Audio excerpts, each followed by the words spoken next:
DCGB 729 kHz. Enod sa Bareta, Enod sa Gabos.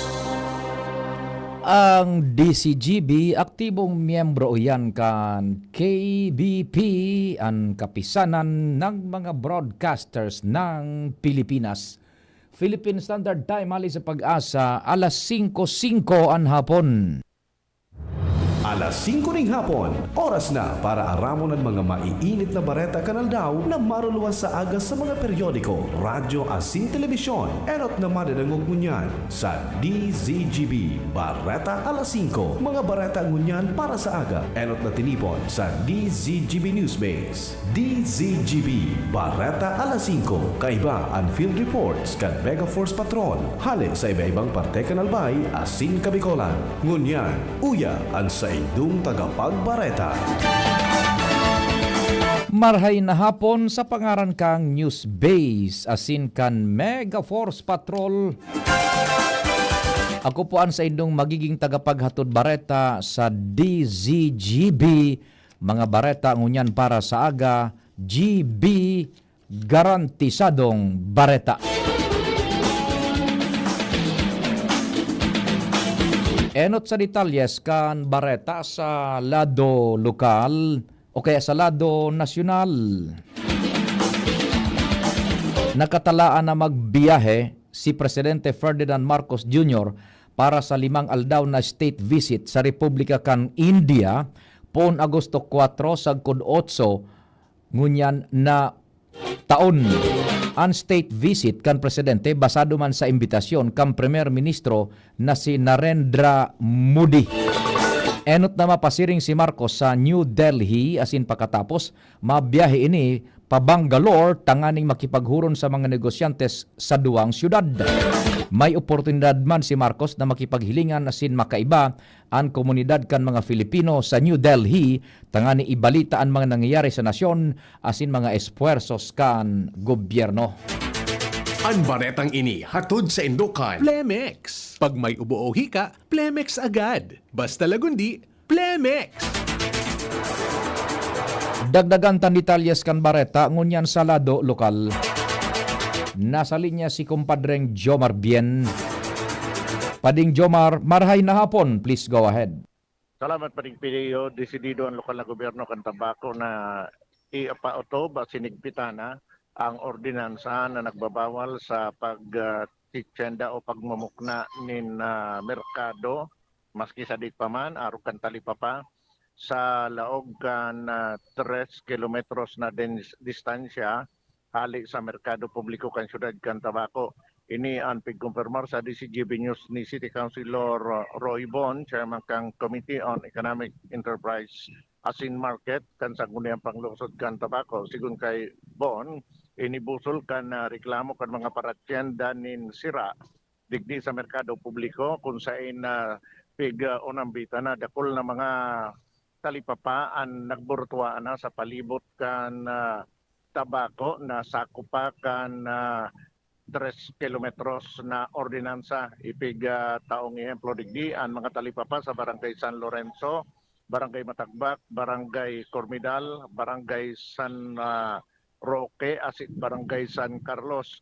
Sigun kay Kagawad Bon na totoo na may mga magkakadaragit sa lokal na gobyerno kan Tabaco sa gigibon nindang pag-igpit asin pag-implementar kang ordinansa ini alagad dayman didiskwento na mas dakol ang magugusto asin maugma sa gigibuhon ninda. Yan ang report, Jomar Bien, DCGB. Thank you so much, kumpadreng Jomar.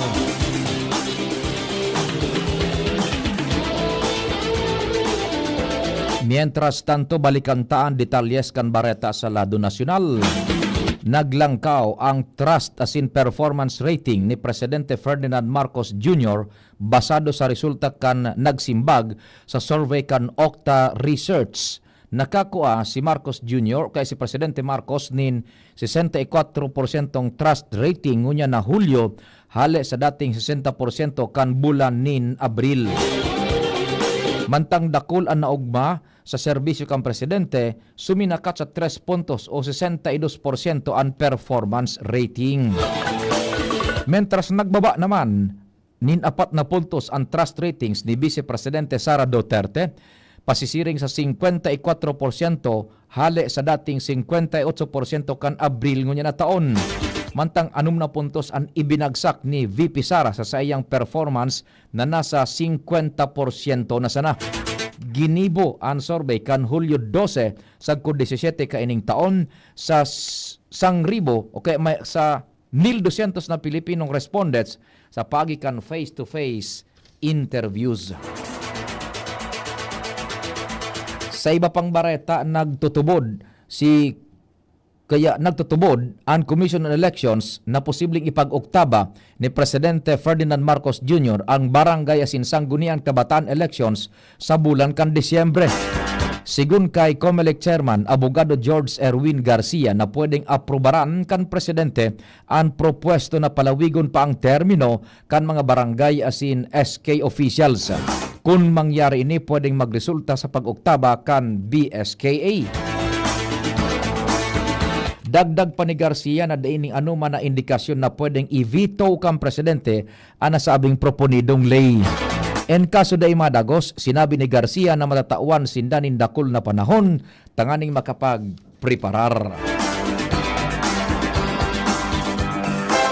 Mientras tanto, dai na pigtutugutan si Hanelet Avancena, long-time partner ni dating Presidente Rodrigo Duterte, na magbisita sa karsel duman sa International Criminal Court o ICC. Ini ang ipinagbulgar ni Abogado Harry Roque sa pagkasabing namundo si Avancena matapos ipaaram na kanselado ang mga nakatalaan na pagbisita niya kay Duterte kan Biyernes pati na kan Lunes asin Martes ngunya na semana. Sinabi man ni Roque na warang opisyal na dahilan kunata na kanselar ang mga pagbisita kaini. Ultimong nakabisita si Honelet sa kan Miyerkules kan nakaaging semana. Sa ngunyan, nakakulong pa si Duterte sa The Hague, Netherlands, mantang padagos na pig-imbestigaran katakod kan madugong war on drugs kan sa iyang administrasyon. Tututukan kan Departamento kan Obras Publikas ang dredging o pagkakalkal sa mga hababaw na salog tanganing mabawasan ang pagbaha sa man iba-ibang lugar sa Pilipinas. Ini ang sinabi ni DPWH Secretary Manuel Bonoan sa post-SONA discussion kan mga gabinete tanganing mas pahiwason pa ang mga naunang bita na issue ni Presidente Ferdinand Marcos Jr. sa iyang SONA kan Lunes. Sigun kay Bonoan, hababaw na ang mga salog na pig-aagihan ng tubig na naglantop asin nagpapasiring sa mga kaharungan kada bes na makusog ang pag-uuran. Kan mga nakaaging administrasyon, sinabi pa niya na daay nakakapagpautob ng dredging sagkod sa ngunyan kung kaya makaskas ang pagbaha. Dagdag pa niya na isinabay kan ahensya sa saindang programa ang dredging alagad daay ni natauan ng supisyenteng fundo kung kaya sa masunod na taon kaipuhan na masimbagan na ini.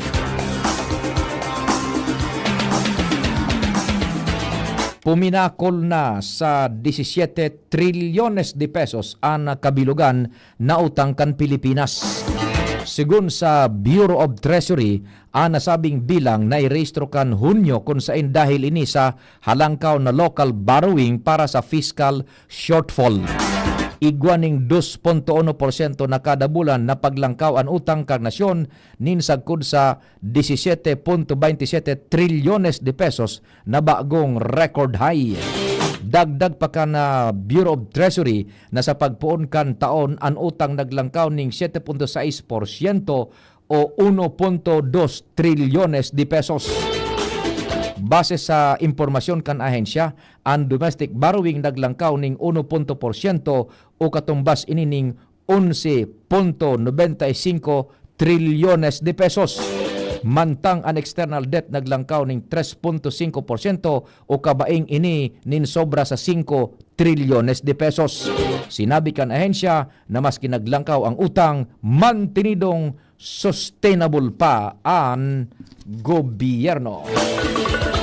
Mabueltan detalyes kan mga bareta, pakalis kan nagkaperang pagirumdom. Pre, makinig ka muna.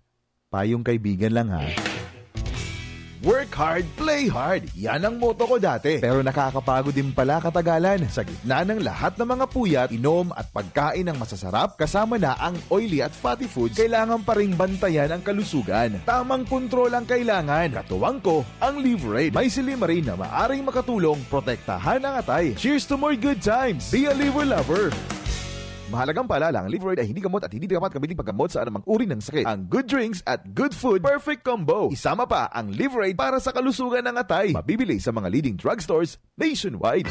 Realize true comfort and relaxation at Dorotea Resort and Spa, a perfect venue for family outings, couple retreats, and various functions such as weddings, birthday parties, corporate seminars, and conferences. Dorotea Resort and Spa. We have backpackers rooms, standard rooms, deluxe, suite, and a penthouse. Also, relax and rejuvenate with our spas and invigorating treatments, services, and facilities. Dorotea Resort and Spa, Kahugutan, Bakakay, Albay. For reservation, contact us at 0917-777-5734. Find us on Facebook, Dorotea Resort and Spa. Relax, rejuvenate, and enjoy. Only here at Dorotea Resort and Spa.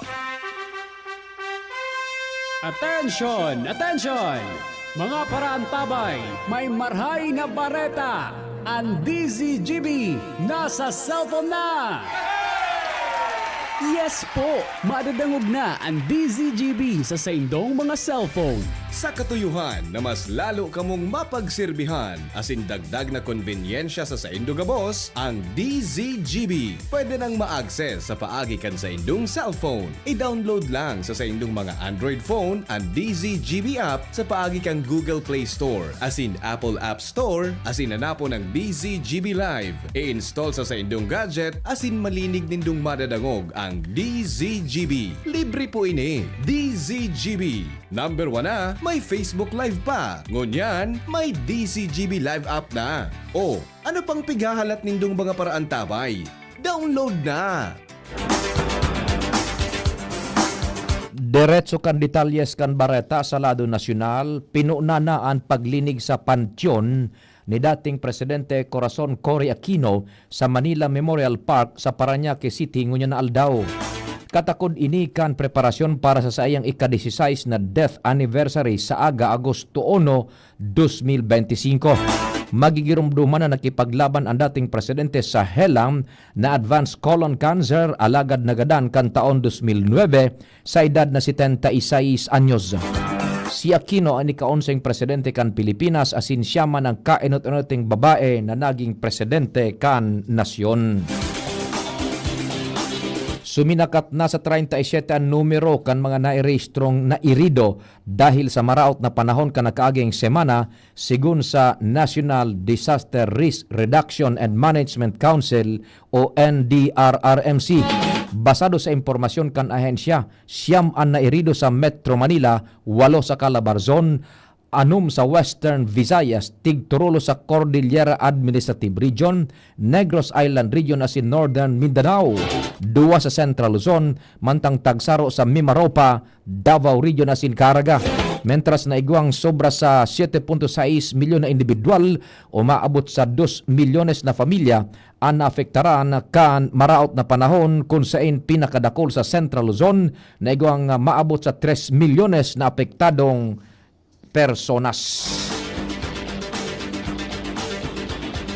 Maski sarong semana na nakalihis matapos magrapado ang bagyong Krising Dante asin Emong, siring man kan habagat, dakul pa ang mantinidong nasa evacuation centers.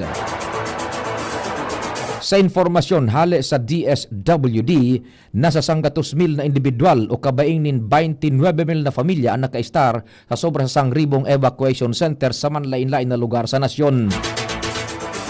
Igwa maning sobra sa 22,000 na pamilyas o sobra man sa 84,000 na individual ang nakaistar sa mga manlain-lain na kaparyentes. Sa kabilugan, maabot sa sobra sa 2 milyones na pamilya o 7.9 milyones na individual ang naafektaran kan kalamidad. Uminabot man sa sobra sa 700 milyones de pesos ang kabilugan na kantidad na naitao kan DSWD para sa mga naafektaran kan remalaso. Mientras tanto nagdepensa si Senate President Chis Escudero sa pagtaon ng darakulang komite sa ibang bagong senadores, partikular na ang Blue Ribbon Committee na pinamamayuhan ni Senador Rodante Marcoleta. Pinahimutikan ni Escudero na ang mga aligasyones na kaya pigtao kay Marcoleta ang pagiging chairman kan Blue Ribbon tanganing makakuha siya ning suporta hali sa Duterte Bloc sa Senado para sa iyang Senate presidency. Paliwanag ni Escudero, maski baguhan sa Senado si Marcoleta, bako na ini baguhan sa politika dahil nagsirbi na ining party list representative asin nakatrabaho na niya sa Kamara. Pigdepensa naman kan Senador ang iba pang natawan ng komite, arog kan komite ni Senador Bam Aquino na iyuan basic education asin Kiko Pangilinan, chairman man kan Agriculture, Food and Agrarian Reform na ang pinagbasehan an sa indang advokasya. Mientras tanto, inanunsyo kan Senado ang dagdag na chairmanship na mamamayo sa importanteng komite para sa 20th Congress kasabay sina Senador Loren Legarda para sa Culture and Arts, Senador Ronald Bato de la Rosa sa Civil Service, Government Reorganization as in Professional Regulation, Senador Big Subiri sa Economic Affairs, kaput man ni Senador Mark Villar ang Government Corporation as in Public Enterprises. Electoral Reforms and People's Participation naman kay Senador Ping Lacson as in pamamayuhan giraray ni Senador Riza Ontiveros ang komite bakan Women, Children, Family Relations and Gender Equality. Mientras tanto, pinahimutikan ni Senador Panfilo Lacson ang mga pigapod niyang ipokrito o kaya napigapod niyang ipokrito asin ipokrita na nakientra sa palakpakan sa patama ni Presidente Ferdinand Marcos Jr. na mahiya naman kayo. Sa iyang State of the Nation Address Osona, manungod sa korupsyon sa flood control projects. Sinabi kaining nakigkig ang mga ini sa tinaram kang presidente bago nagpalakpak.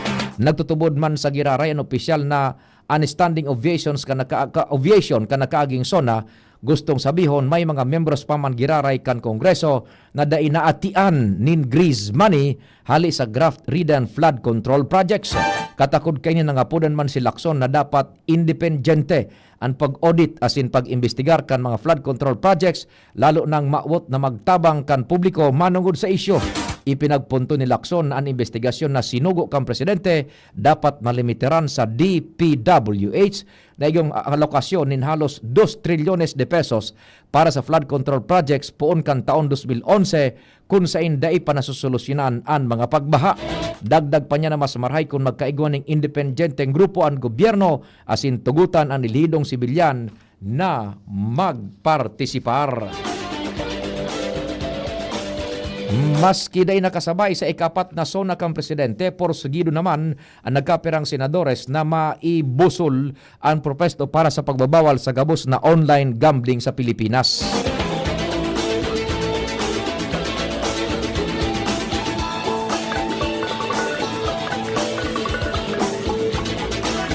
Tinawan doon ni Senador Christopher Bongo na kaipuhan aksyonan na ang naghiwas na maraot na epekto kan online gambling sa moralidad, pundasyon kan familia sin pinansyal na seguridad lalo na sa mga ordinaryong Pilipino na nabibiktima kaini.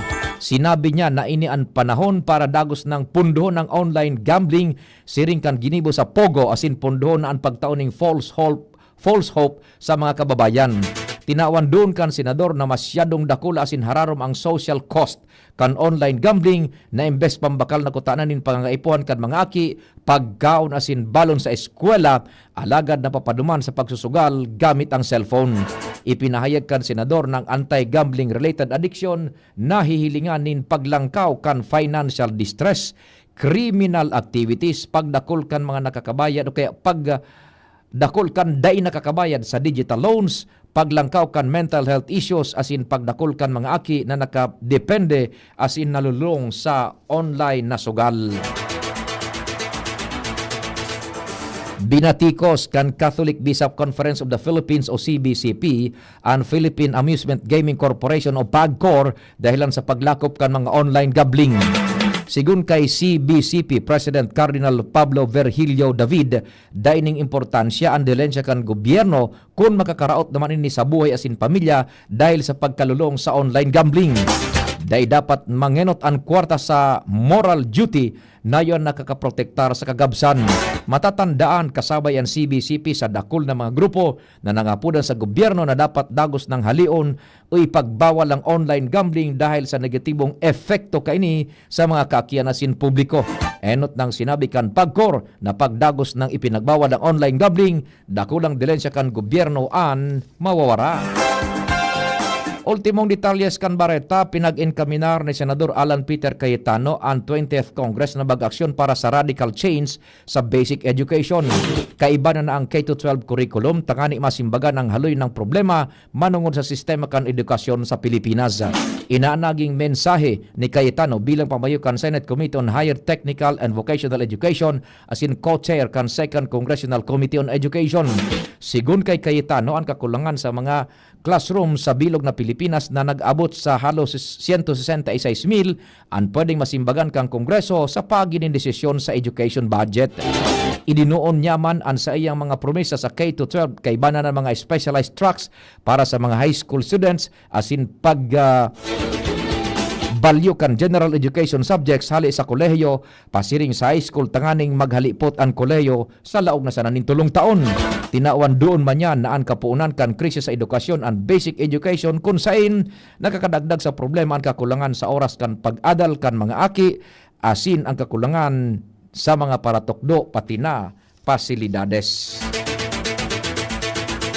Sa pangarang ka nagsururat kan informasyon sa Panginot ni News Director Mardela, Jen Matthew Baleran, Nicole Ann Gloriani, Mega Force Patrol, Tata Nems Flora sa Master Control, sa IT si Jerome Nico Martinez. Ako po si Pio Fernandez. Salamat, marahay na hapon. Kung ikaw ay edad 50 pataas katulad ko, may mataas na ang risk ng manlalabo ng